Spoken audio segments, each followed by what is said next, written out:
Today is April 3rd, 2008.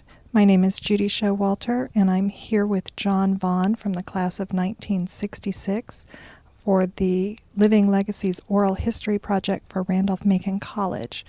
Lori Preston and Sarah Hendricks are also here with us today. Thank you for coming, Mr. Vaughn, and sharing some of your memories with us. Can you tell us how you first heard of Randolph-Macon College? I think, reflecting back, I had a high school classmate of mine who applied here at Randolph-Macon, as well as my father had been here for a district conference meeting for the Methodist Church. And so he had been to campus and was favorably impressed. And at the time that I was considering colleges, I had an older brother at the University of Virginia, and I decided I didn't want to go there.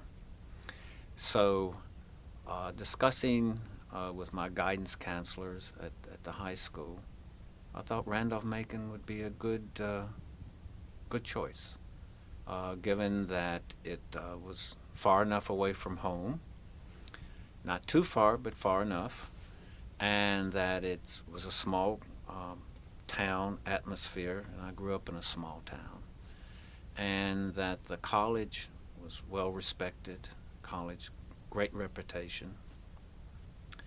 And so I applied, and we came down for a brief Sunday visit after I was accepted, and at that point then I decided to come here.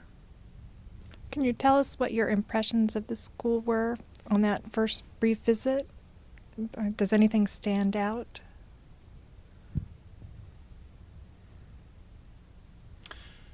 I think my first impression was the history of the architecture and the stateliness of the campus.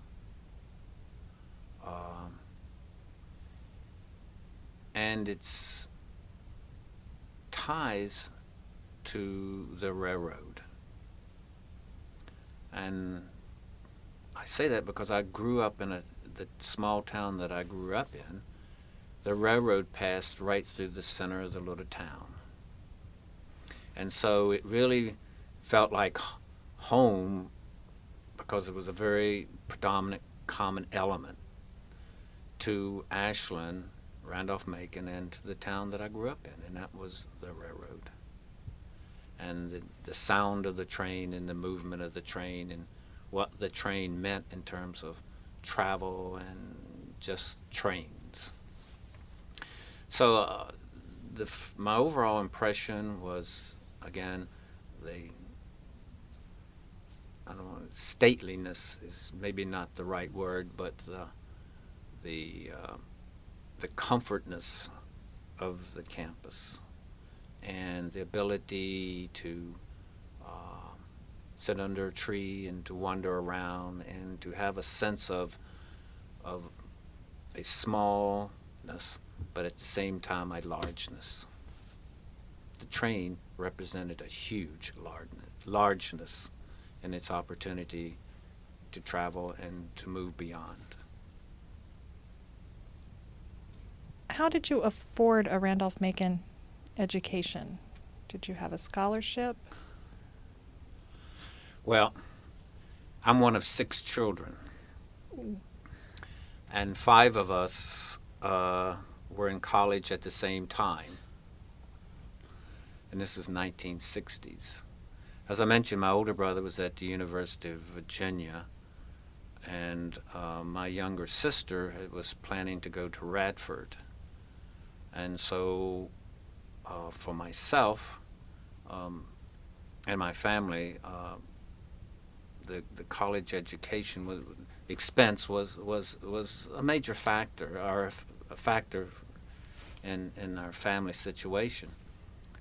Strangely enough, my father's view about expenses on college was that there was not a huge difference between Randolph-Macon as a private college and Virginia's public college, such as the University of Virginia.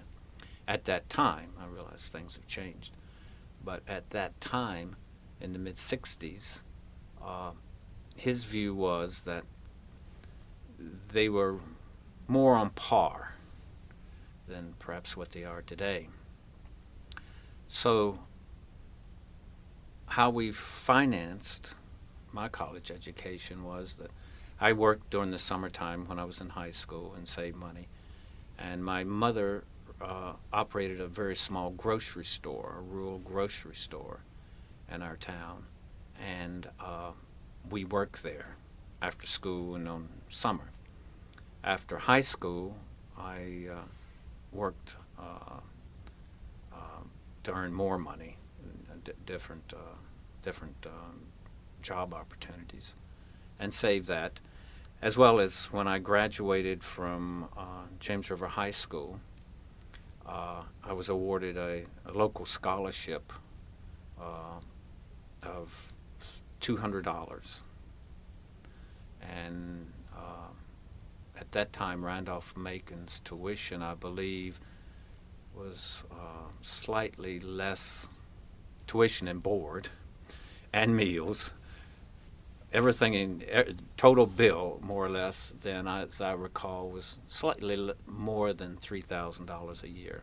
Not much more, but around $3,000. So with my savings and my working after school and the scholarship, I was able to the first year to handle it. It was a stretch. Frankly, it was a stretch for all of us, family as well as myself. There were no cars to drive and no cell phones. Tight budget. My second year at Randolph-Macon, I received a scholarship from the college. It was a scholarship of $300 for the year, $150 per semester. We were on semesters then. And I also received a follow-up scholarship from the same community program that I'd received a year earlier of $200. So, and by working in the summers, that went a long ways to the tuition. Interesting enough, I was looking at some of the scholarship correspondence that I'd received from the college, and there's a little note from the scholarship committee of my stipend would be $150, and some of this may be interesting for your archives.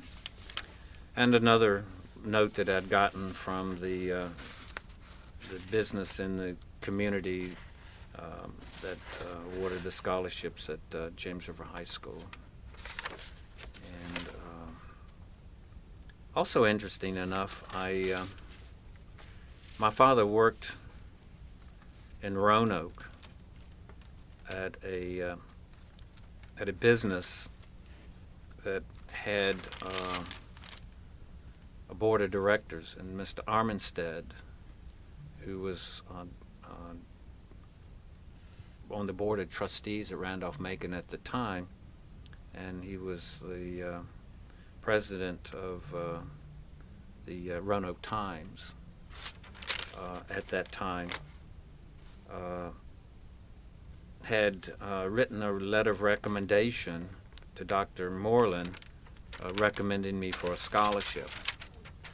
And Dr. Moreland, I have a copy of the letter that he wrote back in response to that, which I'll make available. It may be of interest to you, just a correspondence of a trustee and Dr. Moreland. So I was fortunate enough to have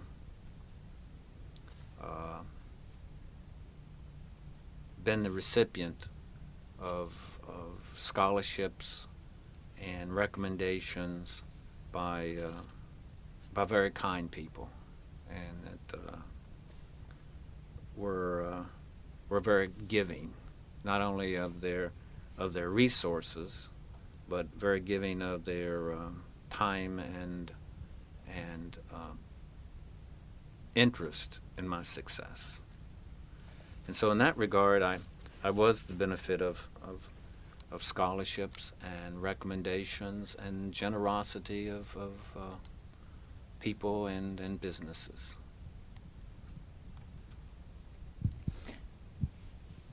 What was it like when you arrived as a freshman? Which dorm were you in? And well, Rival was everything started, I believe, in one day back then, as I kind of recall. My parents drove me down with the stuff, and I was in Thomas Branch, and I kind of recall that most parents were doing the same thing. It was a Sunday, and everybody was arriving for a Monday, quote, start, where you signed in as a student, and picked up your fish hat and got the more or less the lay of the land and orientation. It was a week of orientation is what it was. And so all freshmen were down for that. And I was, my dorm was Thomas Branch. In the front, and actually it was right across from the Methodist church there on the corner. So it was a nice corner view. So I got the church bells and the fraternity house exposure through, depending on which window we opened. tell us about the fish hat. Well, the fish hat was something we wore, or it was part of the orientation, and I'm trying to think how long we did wear it. I don't know whether we wore it for a whole semester or not. But it was a way of identifying a new person. One of the reasons I ask is we're getting different stories on how long you wore them. And did you wear them for the first semester, or did you wear them the full semester unless we beat Hampton-Sydney? They're saying if we beat Hampton-Sydney, you got to take them off. That may be correct. But the game was typically in November, so you were Saved your week. And we had exams after the first semester, so you may have been saved a month or a month and a half of wearing the fish hat. There was also a little badge. Yeah. I think there was a little badge. I kind of remember something about a little badge and a fish hat, just as, and I think that was a name tag kind of thing. But the fish hat was, again, a way of identifying us as, I wanted to say, fair bait.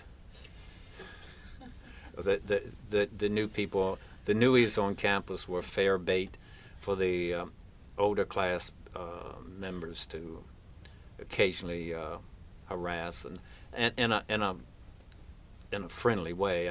One of the things I remembered, and typically these activities happened in the evening after cover of dark. We'd be gathered up from the dorms and encouraged to come over to the football field and sing. And one of the songs we had to sing was Dixie, and I thought, I didn't even know the words to Dixie. So anyway, it was a way, I guess, of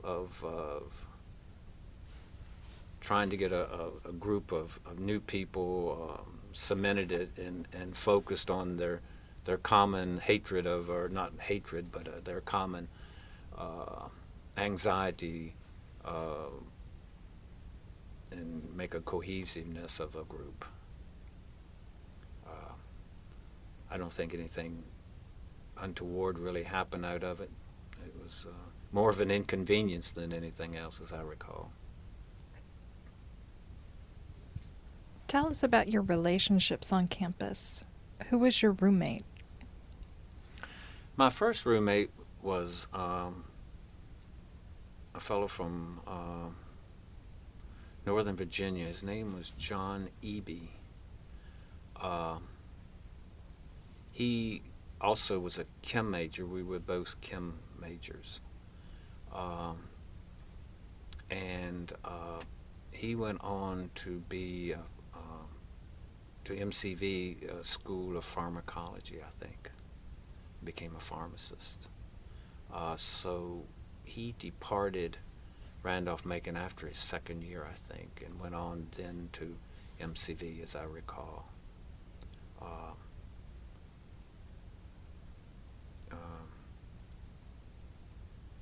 So we kind of lost touch, that he remained a chem major, and I moved after my second year away from chemistry into economics. So had different paths at that point. Other roommate was second year roommate was a fellow by the name of Lanny Whitehouse, and he was from the Lynchburg area, I believe. We lived out in the motel dorms then, and then I had another roommate my senior year. My roommate was a young man from the up in Shenandoah Valley area named Michael Forbes. And I believe he was a junior, so we were senior junior at that point. So after leaving college, he was remaining in college, and I'd gone on to full-time working. So we kind of lost touch in that regard. Other folks along the way, I've met people that, surprisingly enough, that after 25 years or so, that we correspond occasionally by email, and but most of the friends that I had in college are pretty widespread. They live. One of them is actually a professor out at the University of Las Vegas, and another friend is down in Georgia, in social services in the state of Georgia. So that people have gotten widespread, and I think that was fairly common in my class. I want to say people really moved out and got pretty far away from where they grew up, perhaps where they lived, and even, as I say, where they went to school. It was a period of time of moving away, I want to say. Opportunities were better, seemingly, at a distance. You mentioned you changed your major. Mm-hmm. How did you decide on your major, and who were the faculty members that influenced that? I started originally as a chem major with Dr. Boldridge was my advisor, and I continued on with chemistry through my second year with Dr. Updike and organic chemistry. Then I took as a social science a course in economics, an introductory course, and I began to see the interest that I had in the more business and the management side uh, was more interesting to me. I enjoyed chemistry, but quite frankly, as I started to look at a career, I looked at a career that was oriented to lab work as opposed to a career that was oriented in a business world. And on that basis, I felt that a minor in chemistry and a major in economics, marrying the two, gave me a science discipline, but a broad business career path. And my economics professor was Dr. Baskin, a really great professor. I was a student assistant to him, and taught one of the labs my senior year. That was one of the jobs I had on campus in terms of financial support. So that my senior year I was taught statistics lab. And other professors, Dr. Boldridge was very encouraging in the change of majors. It wasn't like that I was abandoning chemistry at all. He was very encouraging, and I enjoyed the chemistry in the lab. Randolph-Macon at that time, and still does, had a very good pre-med program, and the chemistry majors and biology majors and physics majors, that people that went through those programs got a very good grounding as pre-med, and then went on to MCV and other med schools. So, and I met some nice people in the chem side. I'm curious about a statistics lab. Mm-hmm. We, as far as I know, don't teach with the idea of labs in business anymore. Was it just a study session, or? Well, interesting enough that you would mention that. Actually, what the lab was using a very primitive calculator in statistical analysis. And this calculator was a manual calculator that you turn the handle on, and as it did your calculation statistically, you would move this, for lack of a better word, ledger along the decimal points as you were moving the handle, and it would perform a mechanical wheel calculation for you. Very, very primitive, but not as primitive as an abacus board, but it was a mechanical device. It was pre-calculator, pre-electronic type of thing. And when you would do statistical analysis and calculating numbers to the nth degree out, it was used for that purpose.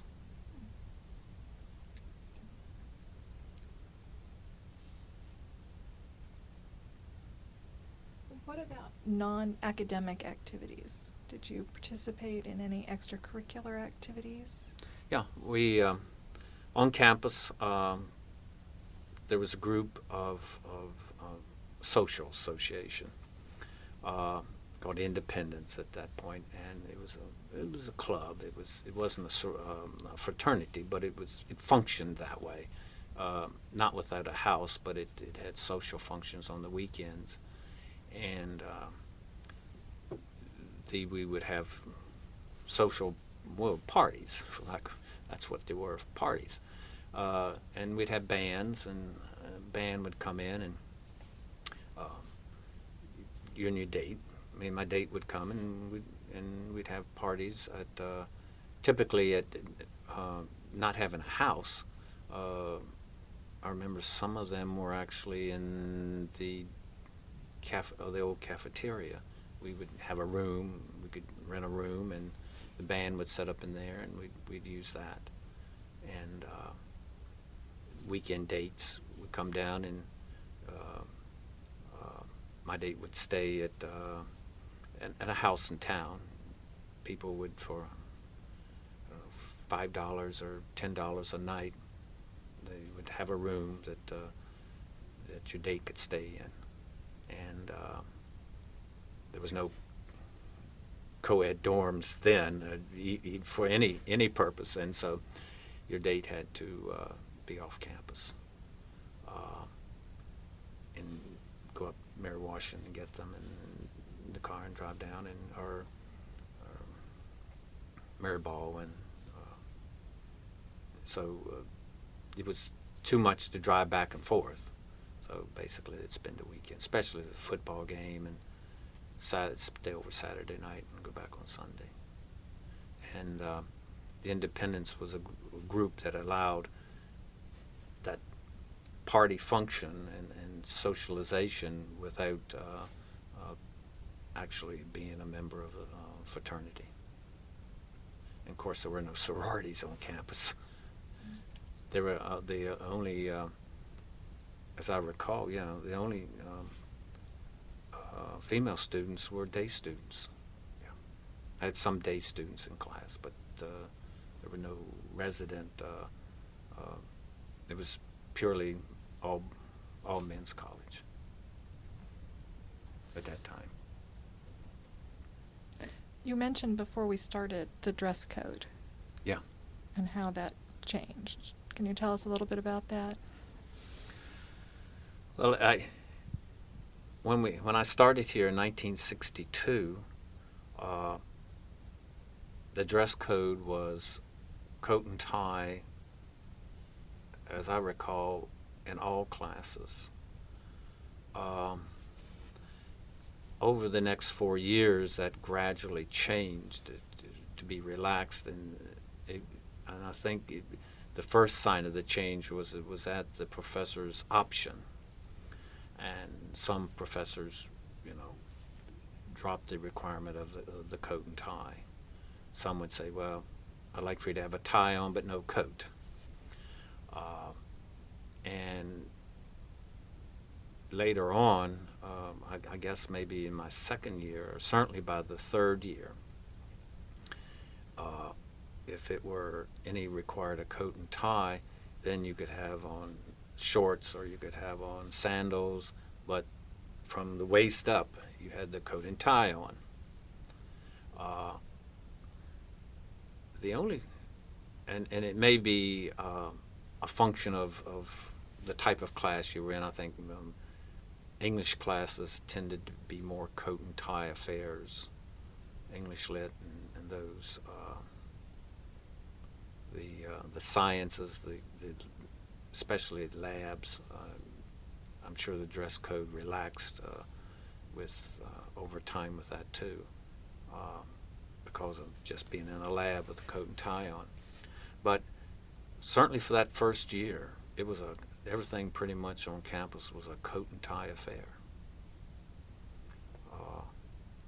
but relaxed over time as we went through time, and in the as I moved into my senior year, from my junior to the senior year, there were significant changes on campus, and we were in the middle of the 1960s, and there was significant change on a lot of college campuses, and Randolph-Macon was no exception.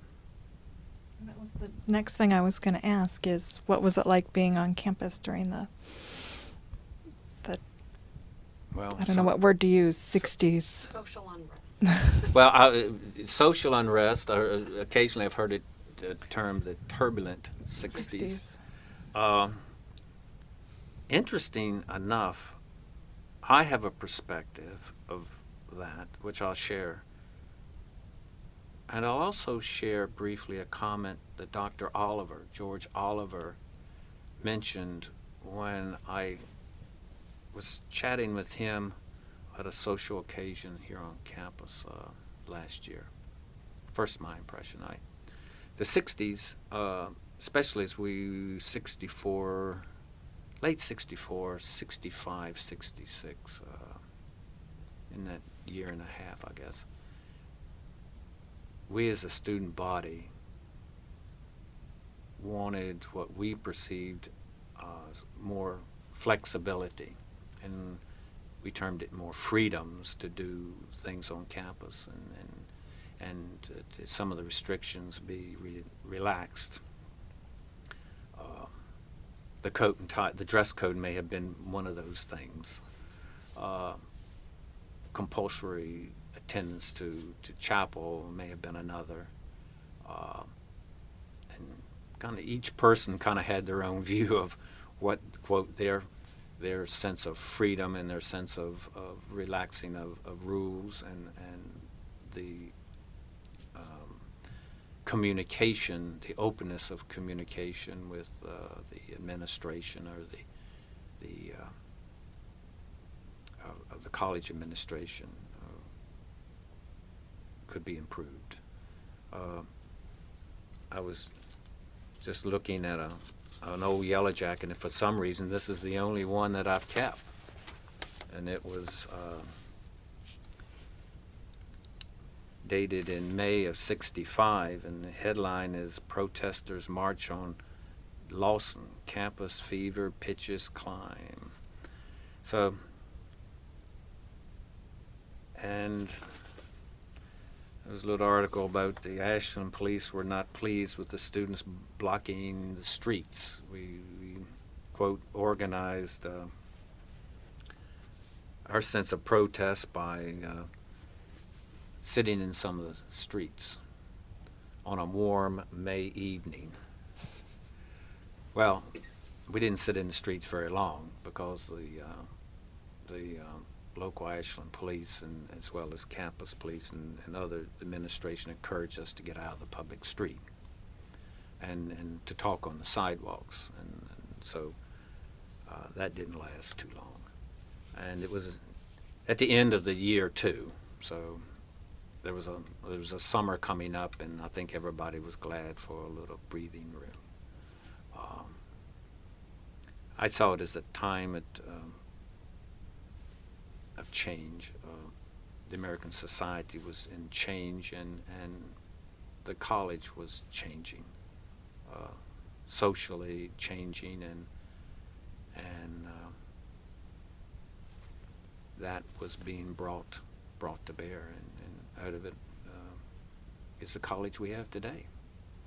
I think, interesting enough, looking back on it now, 40 years later, I'm just kind of giving my perspective. I thought it was, kind of a spring fling or spring activity where students, and preparing for exams, just letting off some steam kind of thing. Well, let's just go sit in the street, no big deal, Well, from a different perspective, which Dr. Oliver shared, from his perspective and the administration's perspective, was that there was a very serious concern on the part of the administration and faculty that they were losing control, and that their fear was that some of the students would lose self-control to the point that they would burn down the campus and occupy and try to destroy, as happened in several major campuses across the country, where buildings were occupied and things were destroyed and fires were set. And he recalled that during this period that members of the faculty and so forth would sit up all night on campus to be there to engage any activity that was a threat to the campus. So it was a completely different perspective. Whereas I was seeing it as a harmless thing. The other perspective, it was a very serious matter, and treated as such from individual professors sitting out or up or on watch all night long. Obviously, at the end of the day, their responsibility was to the student, and that no harm would be done. So, kind of, like I say, it was a turbulent time.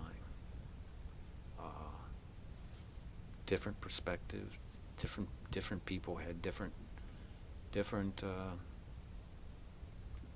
don't want to say goals or objectives. They had different aims as what they wanted to accomplish.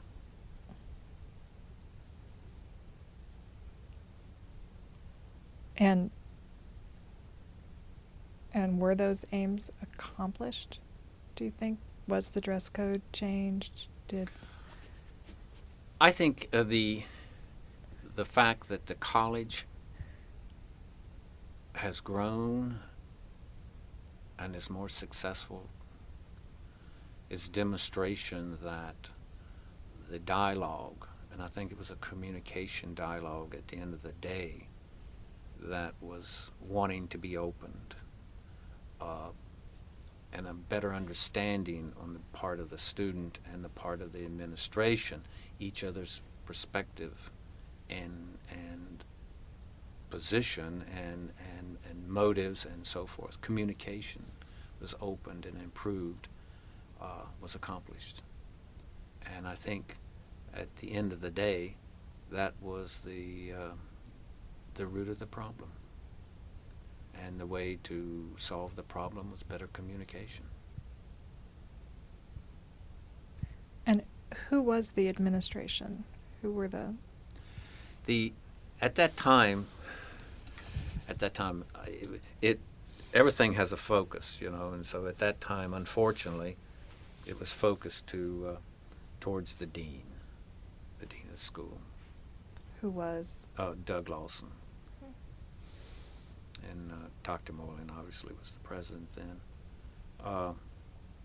And just briefly, you can see the page of the Yellow Jacket, and some of the things that came out of it right away were that there was a presidential forum at which Dr. Moreland and Dean Lawson freely answered the questions of students in a give and take discussion. Sharing, here again, communicating and sharing each other's perspective.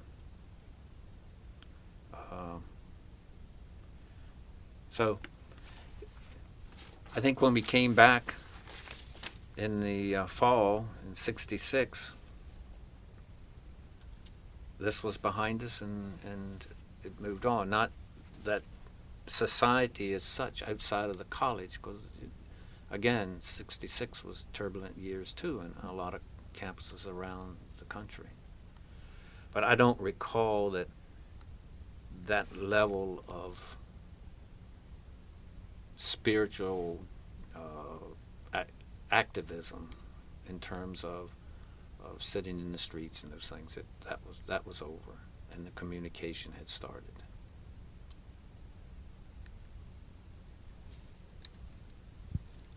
How about after graduation? What did you do with your life? Oh, okay. It's easier.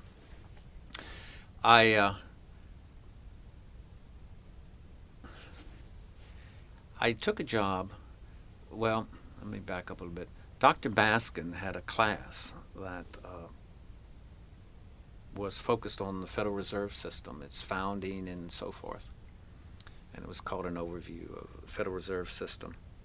And one of those aspects of that class was a tour of the Federal Reserve Bank of Richmond, which is in the 5th District. It covers 5 states or so. And so we went on a tour, the Federal Reserve Bank of Richmond. Dr. Baskin, if any of you knew him, was a very outgoing person and a very congenial person, easy to get along with, and he knew the president of the Federal Reserve Bank of Richmond. So at the end of our tour, he popped his head into their office, and we were all invited in to the president's office and sat down and just had a little informal talk. So that was kind of I thought, well, this is a neat place here. So I applied for a job there, and I got one. And I went to work for the Federal Reserve Bank of Richmond when I completed college. And I worked there. It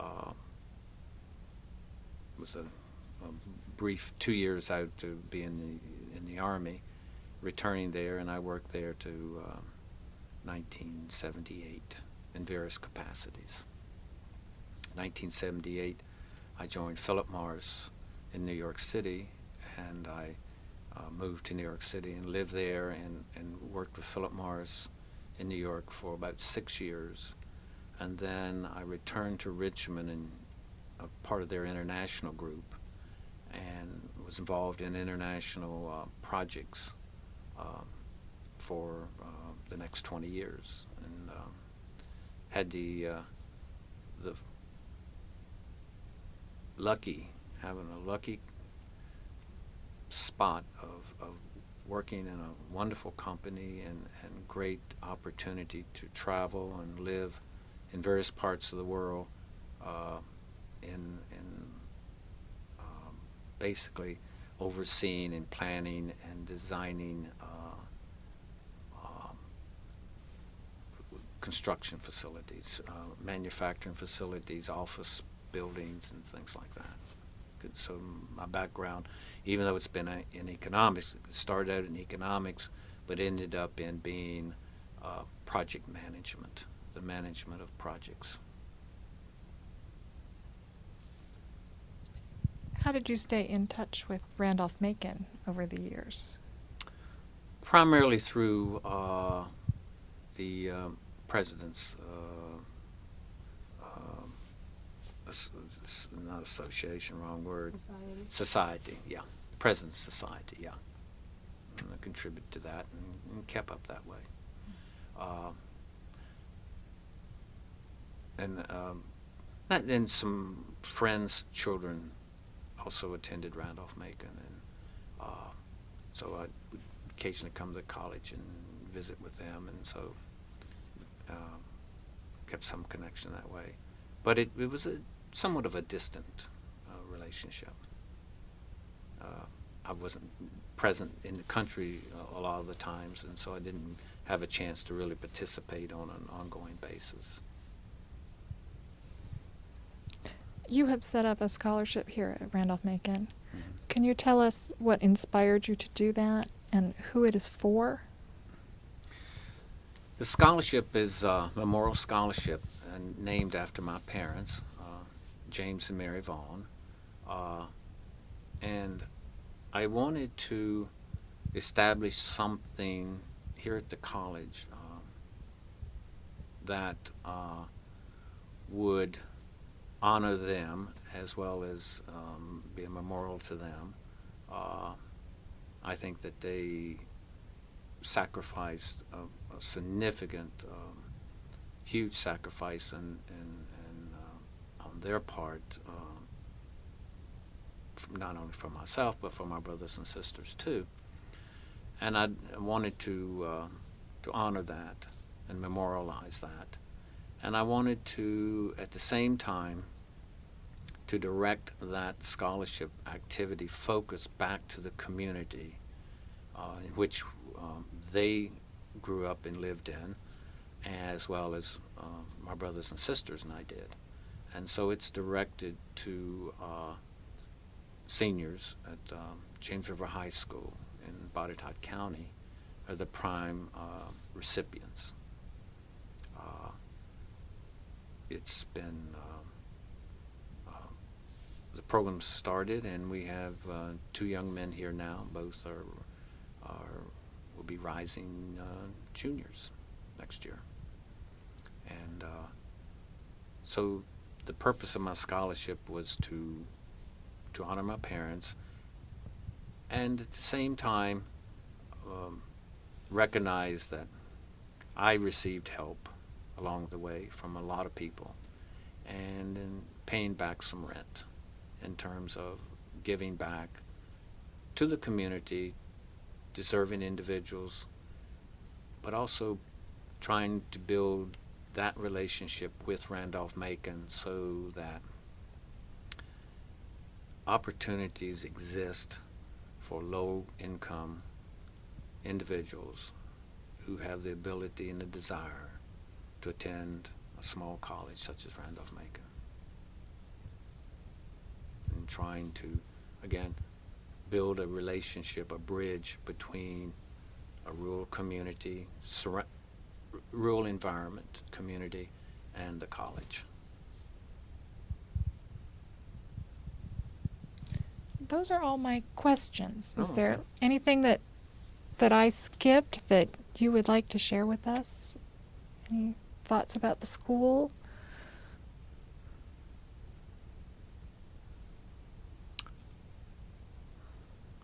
I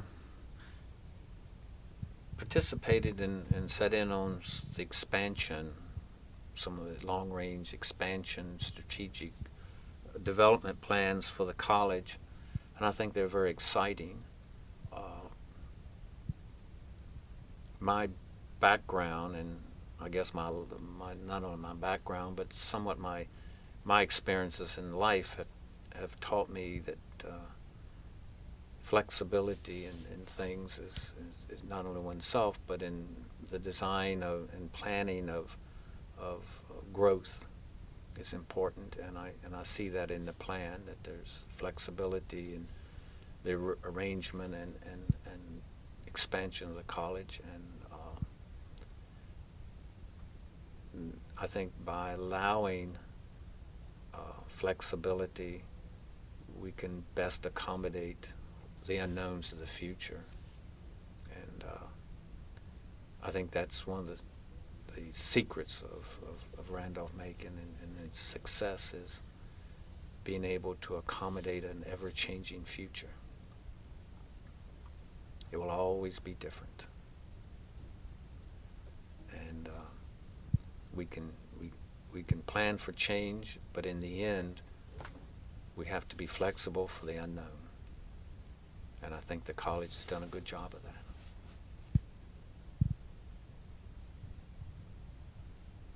Do you have any stories, any other memories that you want to get on the record?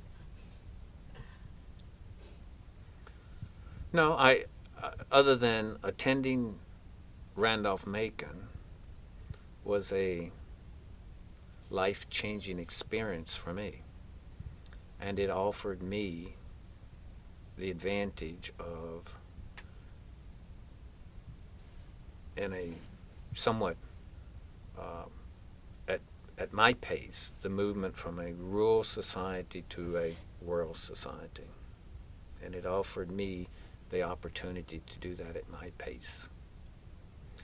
And I think that's one of the treasures that the college offers individuals, is the ability to make that move and to offer a life-changing event and opportunity. And it's my goal and my desire that the scholarship program is a factor in helping that. So, Thank you very much. well, you're welcome. Okay. Okay. We can do an addendum here. If you want to repeat the question, Judy, just. Repeat the question. Oh, well, the question was talking about the administration's communications with the student or lack thereof. I asked Mr. Vaughn what the specific communications were about, like the world's changes, for example, the Cuban Missile Crisis, and JFK's assassination and the all of the things that were leading up to the Vietnam War, including I think Diem was killed in '63 as well. So all during that time, major world changes.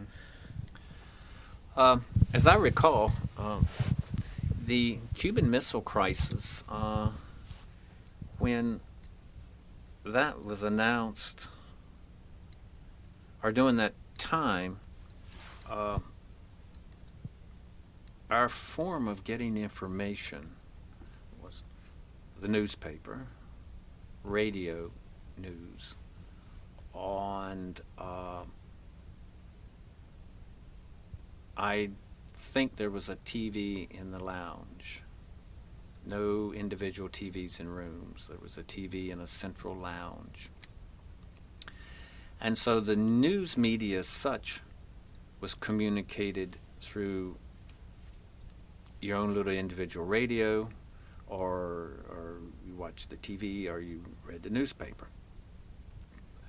I don't recall any chapel assemblies called to discuss that period of time or leading up to the Kennedy's declaration that the missiles had to be removed and so forth, other than its general news. And when it was, I recall hearing it on the radio when the President Kennedy gave the speech, that and the photographs and so forth that were shown, and that it had to be removed in the time period and so forth, that the ships would have to turn around. But I don't recall anything specific from the administration other than just general news. There were no breaks, nothing like that. It wasn't perceived that we were going to have an atomic attack. So there was no disruption or in the classes that I'm aware of. When Kennedy was shot, it was, again, the form of communication was the radio and TV, and natural classes were suspended. They were suspended for, I think it was a Friday, so for 2 days, I believe. And we had some chapel. There was chapel and so forth. It was during that period of time scheduled. But I don't recall, I didn't go home, so I don't recall that you were asked to leave the campus. You basically stayed on campus and participated either in a memorial service or observations, memorial service, and watched the ceremonies on the TV and things like that. But the school was not dismissed. So those were two significant events. But again, I recall the basic information was general news.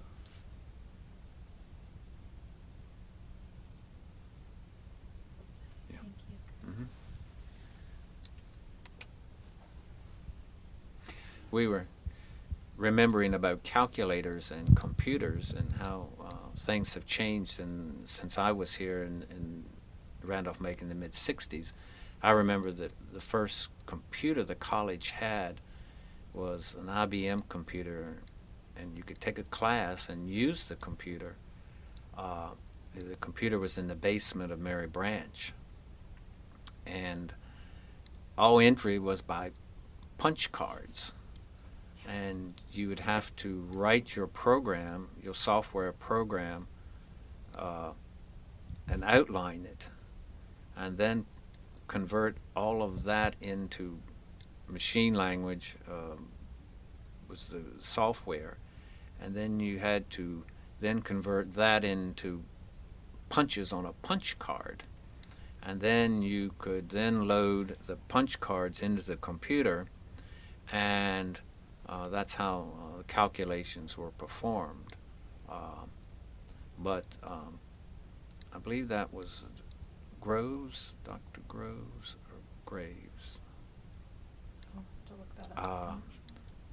That was in charge of that computer, and there was limited time that you could use it, and you'd be scheduled like half an hour time, and generally it was in the evenings, but only certain classes could use it based on their need for the computer resource. So it was a very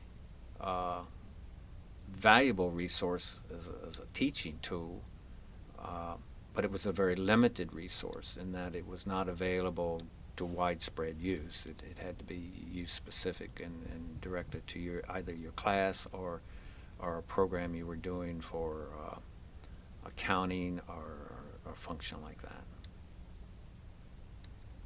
It was a huge machine. They were big. I think that punch card is so foreign to today's students, and my sister is a computer type who started with the IBM with punch cards, and she's, you know, what her big memory of Randolph-Macon is, you didn't want to get anybody mad at you in the computer area because they'd take one of your cards. Yeah, it was the punch cards were very sensitive, and you couldn't warp them, you couldn't get them wet, and you could have one punch out of sequence, and your whole program would go nowhere. So it was very, very tedious exercise and very time-consuming, and compared to today's computers and handheld calculators.